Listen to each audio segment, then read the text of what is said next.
Хөгсөвд 2026 олон улсын мөсний наадмын хүрээнд гүйлтийн тишүүрийн ойрын зайн улсын аварга шалгаруулах тэмцээн боллоо. За тэмцээнд 115 тамирчин 7 насны ангиллаар оролцож шилдэгүүдээ шалгаруулсан байна. Хинтээ Булган аймгууд хооронд гол өрсөлдөө өрнөлөө.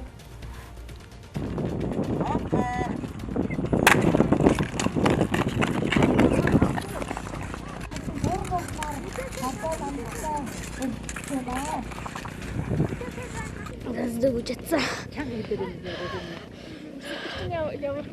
Өсөлдөгч. Өмнө гүцгэжсэн. Энэ өсөн жагал гүцлээ. Өө юмэдэг ирсэн юм уу? Өө юмэдэг ирсэн. Чи хэдэн наснаас хойш энэ гүйлтийн тишүүр ирж7. байна? Анх яаж хичээлж байсан?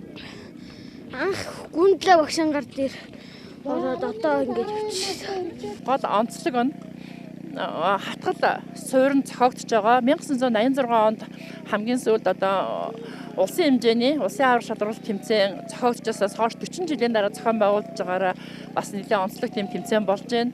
Юуны гүйлтийн тишүүрийн спорт бол өвлийн олимпийн топ төрлүүдийн нэг тооцогдож явдаг.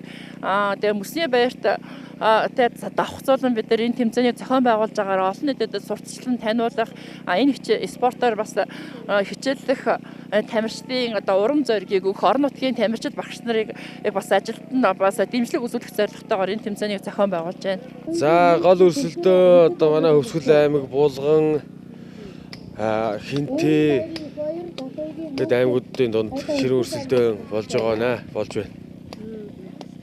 Ер нь өмнөх жилүүдтэй харьцуулахад оролцох нь одоо ер нь нэмэгдэж байна тийм. Өмнөх жилүүдийг бодоход одоо манай гүйлтийн тишүүрт одоо сүүлийн үед орж ирж байгаа Сүхбаатар аймгаас хүртэл хамгийн олоос нь оролцож байна.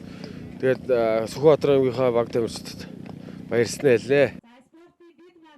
Тэмцээнд Булган, Хинтээ, Хөвсгөл, Сүхбаатар аймгаас болон Улаанбаатар хотын алдар спорт хорооны тамирчид оролцлоо. Тишүүрийн улсын аварга шалгаруулах тэмцээнийг мөсний баярын хүрээнд зохион байгуулснаар баярт ирсэн иргэдэд тус спортыг сурчлан таниулах зорилгоо биелүүлж чадлаа гэж харж байна.